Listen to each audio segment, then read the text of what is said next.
Hello everyone. कैसे हैं आप सब। एग्जाम ट्रिक्स में आपका स्वागत है। मेरा नाम महेश सोनी है। मैं आज रीजनिंग में पजल्स लेके आपके सामने आया हूँ। रीजनिंग में पजल्स। अभी जैसा कि आप जानते हो कि एसबीआई का एग्ज़ाम हो रहा है, आईबीपीएस का एग्ज़ाम हो रहा है, आईबीपीएस पीओ क्लरिकल, इन सब में दोनों के हो रहे हैं। उसके अलावा आरआरबी का हो रहा है। इन सब के लिए बहुत इंपॉर्टेंट है। बात करूँ एसएससी में, तो एसएससी में कोई एग्ज़ाम देना चाहते हैं, उसके अलावा रेलवे की तैयारी आप कर रहे हैं, रेलवे के अलावा कैट में हो गया, कोई और पुलिस कांस्टेबल एसआई, या बहुत सारे और एग्जाम होते हैं, लाइक सीडीएस होता है, सी सेट होता है। तो इन सब जगह आपको रीजनिंग के पजल्स पूछे जाते हैं। आप इनकी तैयारी कर रहे हैं तो डेफिनेटली आप रेफ़र करें और तरीके सीखें। ठीक है, चलते हैं। पिछली और भी हमारी क्लासेस आ चुकी हैं, उसी को कंटिन्यू कर रहा हूँ मैं।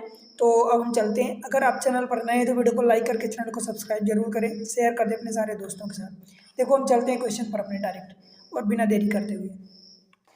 देखो, मैं हिंदी इंग्लिश दोनों में क्वेश्चन लगा दिया हूँ आपके लिए। ये हिंदी में क्वेश्चन लिखा है और इंग्लिश में, हम इंग्लिश में पढ़ लेते हैं बिकॉज हिंदी में आई होप की चीज़ें आपको आसानी से समझ में आ जाती है। इंग्लिश में मैं पढ़ता हूँ। Study the following information carefully and answer the following question given below. A certain number of person sit in a row face north. Certain number का मतलब कि कुछ, सर्टेन का मतलब निश्चित होता है, तो निश्चित संख्या में बैठे हैं, बट वो निश्चित संख्या हमें नहीं पता अभी। हमें ही नहीं पता कि 15 है, 5 है, 10 है, 25 है, 22 है, 13 है, 8 है, 10 है, नहीं पता।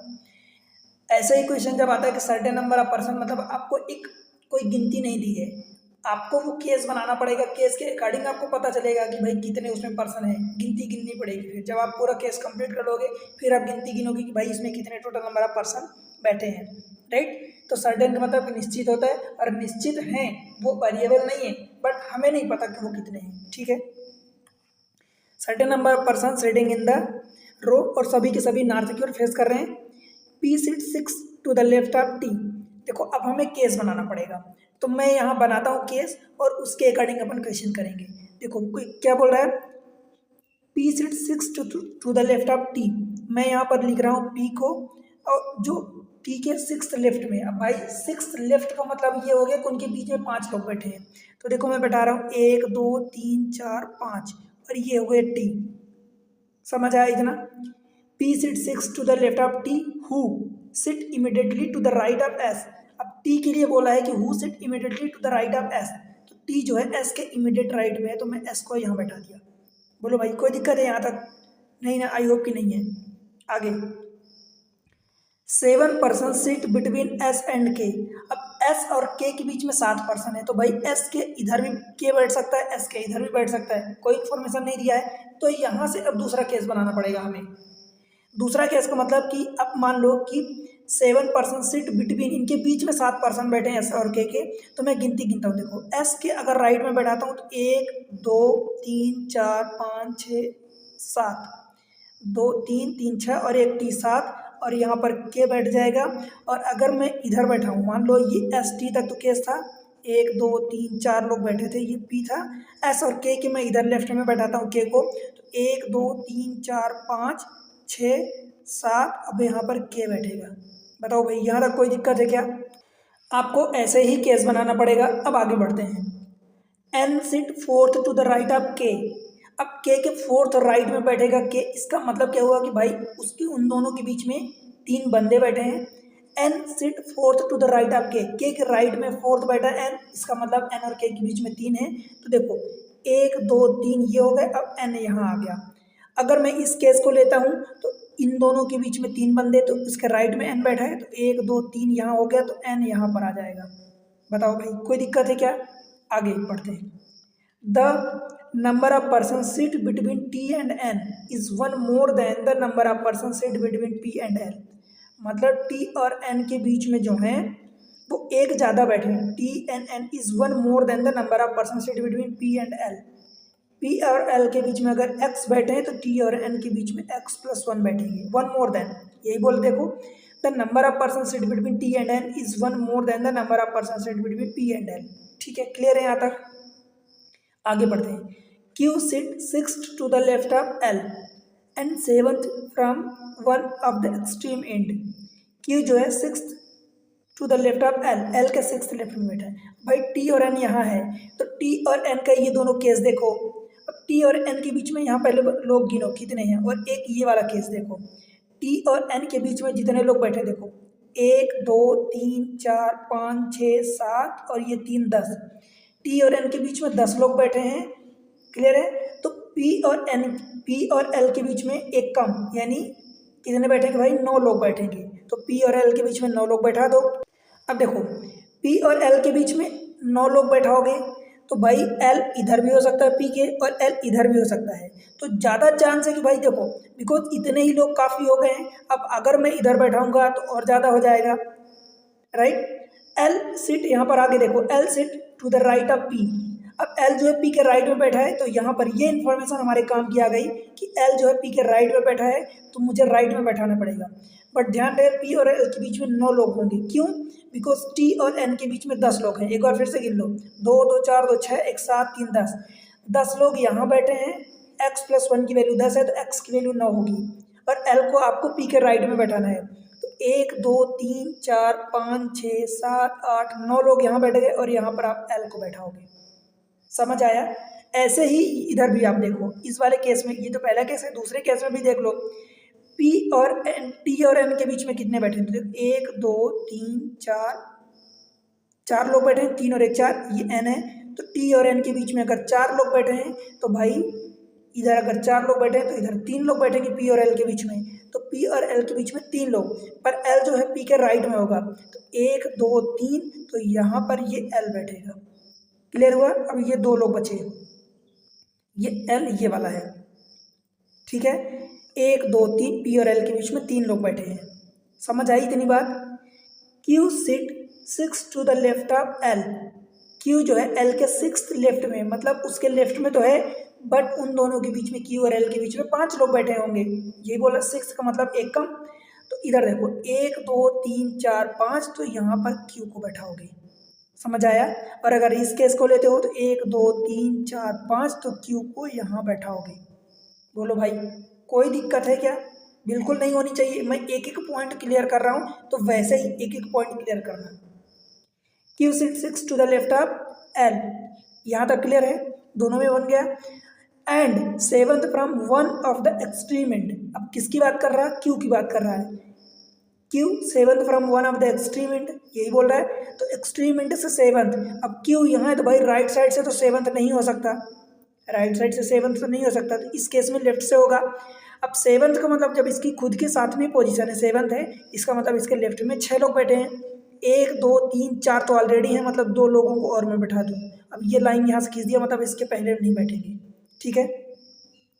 इस वाले में क्यों देखो, अगर इधर से गिनते हो राइट साइड से, तो भाई 3 और 2 5 2 7 1 8 लोग हैं, तो इधर से तो नहीं होगा। इसका मतलब आपको इधर से गिनना पड़ेगा लेफ्ट साइड से। तो इसमें देखो क्यू एक खुद है, अब उसके लेफ्ट में 6 बैठने चाहिए, तो 1 बैठ चुका है, अब 5 और बैठा दो, तो 1 2 3 4 5। अब यहाँ से मैं लाइन खींच रहा हूँ, ये लाइन, इसका मतलब अब इसके लेफ्ट में कोई नहीं बैठेंगे। समझ आया क्या। आगे पढ़ते हैं।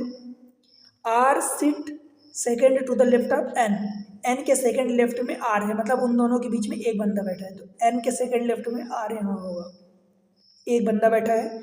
एन के सेकेंड लेफ्ट में मतलब यहाँ पर ये आर हो गया। समझ आया भाई, कोई दिक्कत तो नहीं है, बिल्कुल होने नहीं चाहिए, बिकॉज मैं एक एक पॉइंट क्लियर करता हूँ, तो आपको एक एक पॉइंट क्लियर होने चाहिए। यहाँ हो गया R set second to the left of N, यहाँ तक हो गया। R set fifth from one of the extreme end of the row, R जो है फिफ्थ होगा एक्सट्रीम एंड से, एक साइड से। अब देखो आर लेफ्ट साइड से तो हो नहीं सकता भाई, पाँचवा इतनी दूर है, तो राइट साइड से गिनो। तो पाँचवीं जब इसकी खुद की पोजीशन है, इसका मतलब भाई इसके राइट साइड में 4 है, तो 1 2 तो पहले से 1 2 और बैठा, तो ये पूरा हो गया।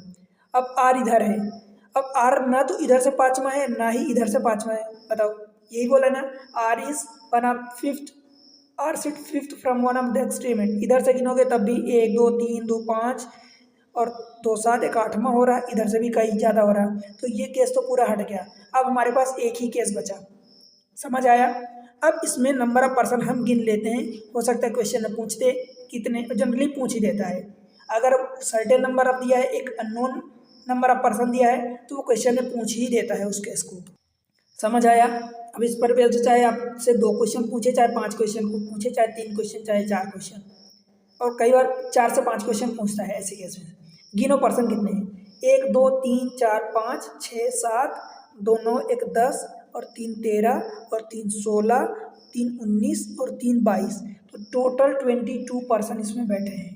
समझ आया? अब क्वेश्चन करते हैं इसी के बेसिस पर।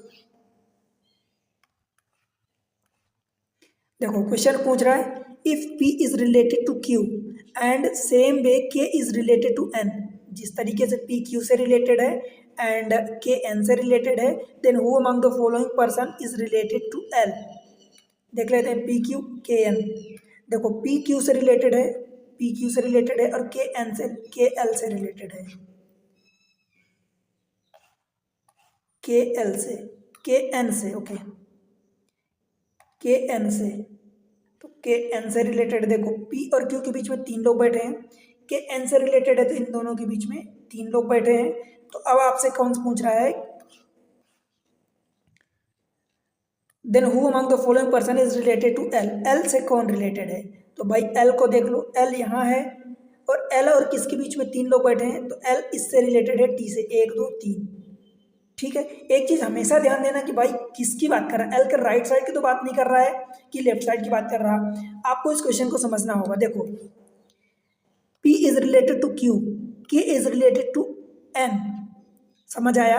तो टू किसके लिए बोला? देखो मुझे एक बात बताओ, अगर आपको नहीं समझ में आता तो सीधी सी एक बात देखो भाई, P is related to Q, to Q बोला है ना, यहाँ पर देखो ध्यान से देखना, टू Q, नहीं समझ पा रहे हो, ये 2Q बोला है तो 2Q मतलब Q बाद वाला हो गया। देखो यहाँ पर 2Q, तो 2 जिसके लिए लगाया वो बाद वाला है। समझ पा रहे हो? यहाँ पर 2N लगाया है तो K और N के बीच में 2 जिसने लगाया वो बाद वाला है। देखो N, तो ये बाद वाला है। तो सेम चीज़ है यहाँ पर देखो 2L, तो L बाद वाला होगा, L बाद वाला होना चाहिए, तो ये L बाद वाला होगा।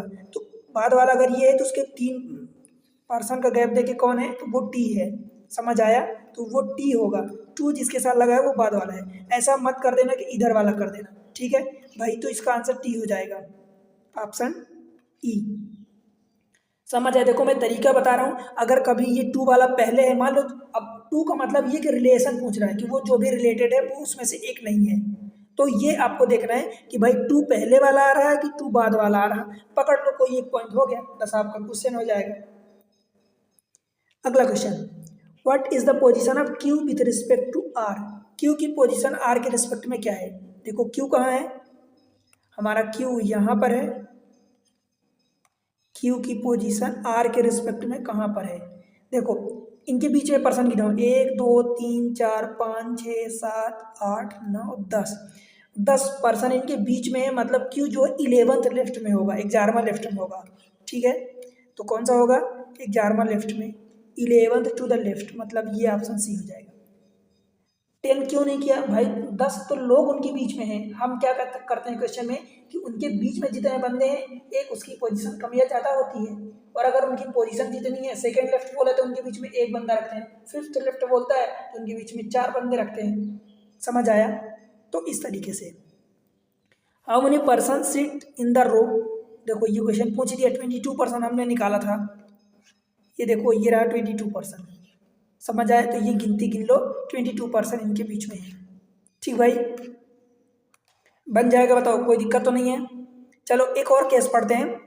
चाइनीज़ वाले ये जो आते हैं कोडिंग डिकोडिंग के, मतलब एक्चुअली ये मेन कोडिंग डिकोडिंग नहीं है, एक इनपुट आउटपुट वाला होता है। तो इस टाइप के जो कोडिंग के क्वेश्चन आते हैं वो थोड़ा सा इंपॉर्टेंट होते हैं, और आते हैं 4 से 5 क्वेश्चन आते हैं एग्जाम्स में, ठीक है? बैंकिंग में स्पेशली पूछे जाते हैं, सभी एग्जाम्स में पूछता है।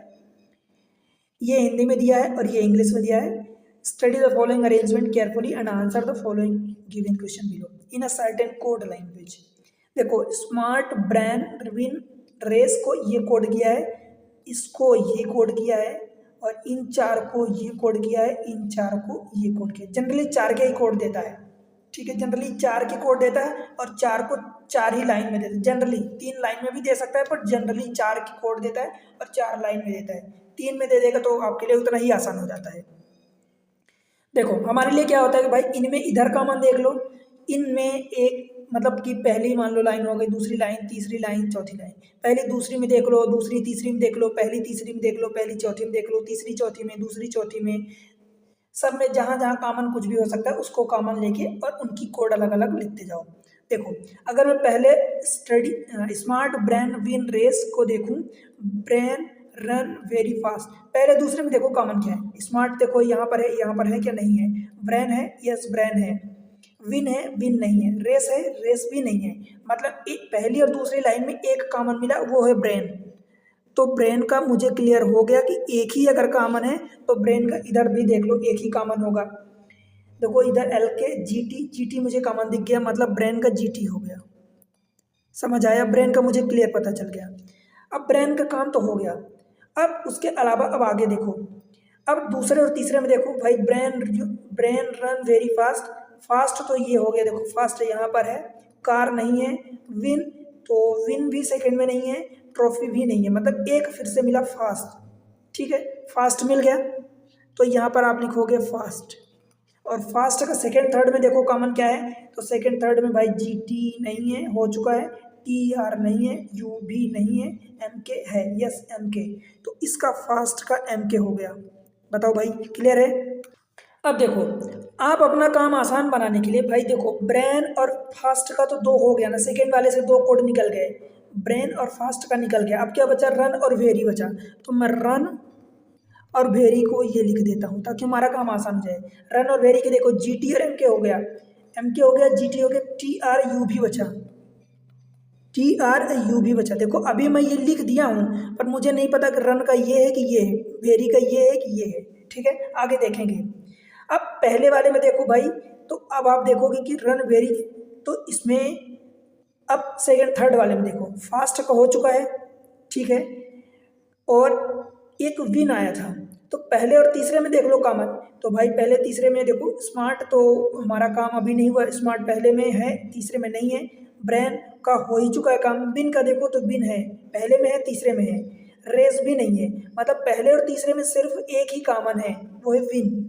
तो मैं यहाँ देखो लिख रहा हूँ विन, और विन का क्या कॉमन मिल रहा है अपने को, पहले तीसरे में P Q, yes of course P Q ही है, तो पी क्यू ये कॉमन मिल गया, तो यहाँ पर विन का हमारा क्या हो जाएगा, पी क्यू। क्लियर हुआ। अब तीसरे में देखोगे तो भाई विन का मिल चुका है हमारे पास, फास्ट का मिल चुका है, बचा क्या क्या, कार और ट्रॉफी। तो कार और ट्रॉफी को देख लो, बस अब कार का ये हो गया और ट्रॉफी का ये हो गया।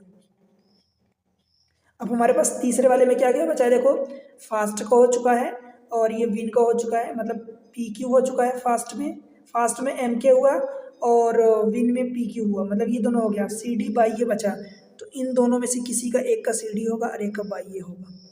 बोलो भाई। अब चौथे में देखो तो कार यहाँ पर भी है, कार यहाँ पर भी है, तीसरे चौथे में फास्ट इसमें नहीं है, कार इन दोनों में है, यस विन नहीं है, ट्रॉफी भी नहीं है, मतलब तीसरे और चौथे में एक कार मिल रहा है, तो कार का तीसरे चौथे में कॉमन देखो क्या है, सी डी कॉमन दिख रहा है, बताओ सी डी दिखा कॉमन, तो कार का कौन सा हो जाएगा, तो कार का ये सी डी हो जाएगा, तो ट्रॉफी का ये हो जाएगा। क्लियर, समझ आया।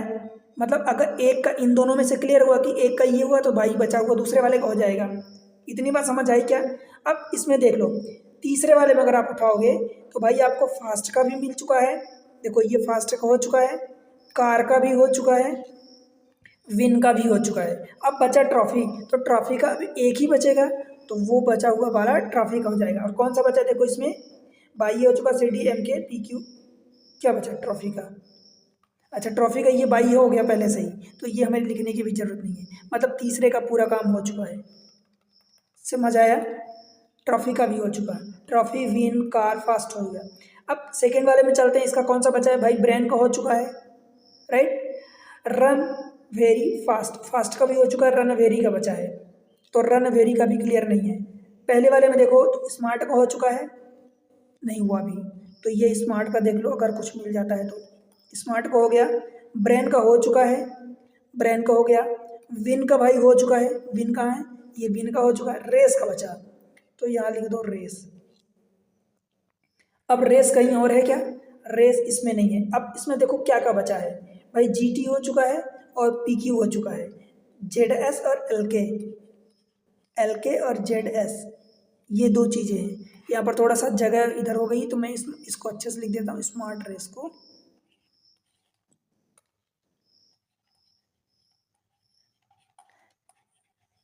ये रहा स्मार्ट और रेस हो गया, समझ आया।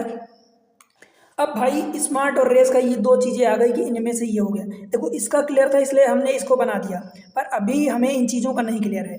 अब देखो भाई स्मार्ट यहाँ दिख रहा है, देखो वेरी का अभी हमारे पास नहीं आया था, स्मार्ट का नहीं आया था, कार का आ गया था। अब स्मार्ट यहाँ दिख रहा है, देखो यहाँ स्मार्ट दिख रहा है, और स्मार्ट का क्या हो सकता है, या तो एल के होगा या जेड एस होगा। इन दोनों में देख लो कि इस वाली लाइन में एक स्मार्ट, रेस तो कॉमन है नहीं फोर्थ वाले में, स्मार्ट का ये और एल के का ये, रेस का ये, तो स्मार्ट कॉमन दिख रहा है। देखो स्मार्ट का एल के जेड एस में से कुछ हो सकता है, तो ये एल के यहाँ है, इसका मतलब स्मार्ट का एल के हो गया, तो बचा हुआ रेस का जेड एस हो जाएगा। समझ आया भाई, ये चीज़ें आप क्लियर जरूर रखना। क्लियर हुआ। आगे अब देखो स्मार्ट का हो गया, कार का हो गया, वेरी का भी नहीं हुआ, तो वेरी का यहाँ लिख दो, वेरी, और कौन सा बचा, इंजन बचा, वेरी इंजन। अब यहाँ देखो सी डी हो चुका है, एल के हो चुका है, हमारा बचेगा यू बी और जेड एक्स, तो वेरी यहाँ है। हाँ अब वेरी का देख लो, यू बी और जेड एक्स, वेरी एक कहाँ है भाई, यहाँ पर वेरी है, और वेरी रन का टी आर अथवा टी आर यू बी में से वेरी का होगा, और यहाँ पर देख लो टी आर तो है नहीं, यू बी है, इसका मतलब वेरी का यू बी हो गया, तो रन का टी आर हो गया। अब यहाँ पर इस वाले केस में आपका इंजन बचा, तो इंजन को निकाल दो, इंजन का देखो क्या बचेगा, जेड एक्स बचेगा, तो ये आप यहाँ पर जेड एक्स लिखोगे। आई होप कि सबको आ चुका है। देखो इसका सिंगल सिंगल सिंगल इन सब का आ चुका है। अब आप क्वेश्चन को बड़ी आसानी से क्वेश्चन को कर सकते हो, जो भी आपसे कोड पूछेगा। इस पर भी जनरली 5 क्वेश्चन आता है। देखो यहाँ पर तो मैं 3 ही क्वेश्चन रखा हूँ, बट इस पर भी 5 क्वेश्चन आता है। समझ आया, मतलब आपको जितने स्टेटमेंट दिए हैं उनको एक एक करके सभी दूसरों से कंपेयर करके देखना, चेक करना है कि भाई इसका कोड क्या होगा, इसका कोड क्या होगा। अगर लेफ्ट साइड में जो भी कॉमन मिल रहा है, अगर एक ही कॉमन मिल रहा है, दैट मीन्स कि राइट साइड में भी उसी में सेम एक ही कॉमन मिलेगा, और वही उसका जो कॉमन है दोनों साइड, वही उस कॉमन वाले पार्ट का कोड हो जाएगा। ठीक है, समझ आया। अब क्वेश्चन देख लेते हैं इसका। क्वेश्चन देखो, what is the code of trophy, trophy का कोड क्या है भाई, इनमें से ट्रॉफी का कोड होगा। अब ट्रॉफी का हम देख लेते हैं कोड क्या है, कहाँ है ट्रॉफी, ये रही ट्रॉफी का कोड बाई है क्लियरली, तो ट्रॉफी का कोड जो है ये बाई है, ऑप्शन सी हो गया। दूसरा, which are the following among the word is coded as G T, G T को किस कौन से वर्ड के लिए कोड किया गया है, तो भाई यहाँ चेक करो जी टी, जी टी ये रही, देखो ब्रेन के लिए कोड किया गया जीटी को, तो जीटी किसका कोड है, ब्रेन का कोड है, तो ये ब्रेन हो गया। समझ आया। What is the code of the word fast smart, अब फास्ट स्मार्ट का कोड क्या होगा, तो भाई चेक करते हैं। देखो फास्ट ये रहा एम के, और स्मार्ट कहाँ रहा एल के, तो एम के और एल के कोड हो जाएगा। अब एम के एल के देखो किसी भी ऑर्डर में लिख सकता है, लेफ्ट राइट राइट लेफ्ट कुछ भी, एल के एम के, ये रहा ऑप्शन बी बॉम्बे। समझ आया। अब देखो मैं इसमें से कुछ और चीज़ें आपको बताना चाहता हूँ कि इसमें और क्या किस टाइप के क्वेश्चन बनते हैं। देखो जनरली ऐसा होता है कि जैसे मान लो कि यहाँ पर सपोज यहाँ पर स्मार्ट और रेस का मान लो क्लियर ना होता, जहाँ पर दो चीज़ों का क्लियर नहीं कि स्मार्ट का ये भी हो सकता है, ये भी हो सकता है, रेस का ये भी हो सकता है, ये भी हो सकता है, जहाँ पर दो का क्लियर नहीं है पर ये पता है कि हाँ इसका इन दोनों में से इन्हीं दोनों का कोड होगा, ये दोनों जो कोड दिए हैं ये दोनों उसके कोड होंगे। अब उसमें आपको स्मार्ट का पूछे अथवा रेस का पूछे तो आपका आंसर कान डिटरमाइन होगा, बिकॉज आप क्लियरली नहीं बता सकते कि भाई इसका वाला ये कोड होगा, किसका वाला ये कोड होगा। समझ पा रहे हो, क्लियरली आप किसी का भी नहीं बता पाते, तो वहाँ पर आंसर आपको कान डिटरमाइन टिक करना होगा। ठीक है, पहला टाइप। दूसरा टाइप ये होता है, इसमें क्वेश्चन जो पूछा जाता है, मान लो मैं मान लेता हूँ, चलो स्मार्ट और यहाँ पर रेस को ही मान लेता हूँ कि मान लो यही एल के और ये जेड एस ये है, बट हमें मान लो कि क्लियर नहीं कि स्मार्ट का ये है कि ये है, जेड इस रेस का ये है कि ये है। अब इसमें आपको सपोज एक कोड ऐसा दे देगा कि मान लो स्मार्ट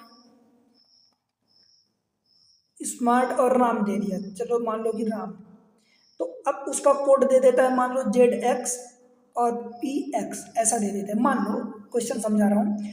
अब बोल देता है कि भाई इसमें से आप रेस का कोड बताओ, तो इन सब सारी चीज़ों से पता है कि आप समझोगे। देखो स्मार्ट और राम का कोड ये दे दिया है, तो स्मार्ट यहाँ है, स्मार्ट यहाँ भी है, तो इन दोनों में, यहाँ इन दोनों में स्मार्ट कॉमन है, तो इसके जो कोड होंगे उनमें भी तो एक कोड कॉमन होगा। यहाँ पर जेड एक्स है, यहाँ पर जेड एक्स है, इसका मतलब स्मार्ट का जेड एक्स हो जाएगा, और जैसे ही स्मार्ट का जेड एक्स हुआ तो राम का पी एक्स हो जाएगा, और जैसे ही स्मार्ट का जेड एक्स हुआ तो रेस का एल के हो जाएगा। अब रेस का पूछ रहा है तो वो आप क्लियरली बता सकते हो कि ये एल के होगा, राम का पूछेगा तो आप क्लियरली बता सकते हो कि ये पी एक्स होगा, अथवा आपसे ये पूछ सकता है कि रेस और राम का कोड बता दो, रेस राम, तब आप बताओगे कि भाई पी एक्स एंड ये एल के। इस टाइप से आपसे क्वेश्चन पूछ सकता है आपको घुमाने के लिए। समझ पा रहे हो मैं जो चीज़ें बता रहा हूँ? तो बस यही है, इस टाइप के क्वेश्चंस को अब बिल्कुल मैं प्रैक्टिस इसीलिए करवाता हूँ कि भाई आपसे वो चीज़ें बने, आप कंफ्यूज ना हो, चाहे क्वेश्चन किसी भी तरीके से पूछ दे। एग्जाम ट्रिक्स नाम का चैनल है, ये सारी चीज़ें आपको इसी चैनल पर मिल रही है। यहाँ पर आपको रीजनिंग के साथ साथ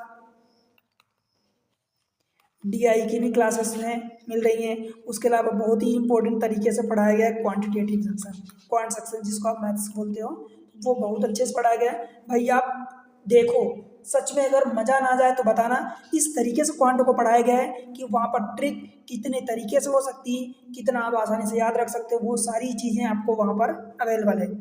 चैनल पर जाओ, सेपरेट प्लेलिस्ट बनी है, आप उसको जाके देखो, एक बार देखो लेक्चर्स को, तब तो आपको उसकी क्वालिटी पता चलेगी कि भाई आपको अच्छा लगेगा नहीं लगेगा, कैसे तरीके से पढ़ाया गया है, तब आप बता पाओगे। और तब आप कमेंट सेक्शन यूज़ करना और बताना कि हाँ कैसा लग रहा है, और वीडियो को लाइक जरूर करना, चैनल को सब्सक्राइब करके शेयर जरूर करना अपने दोस्तों के साथ। ठीक है, मिलते हैं अगले लेक्चर में, तब तक के लिए पढ़ते रहो, बाय बाय।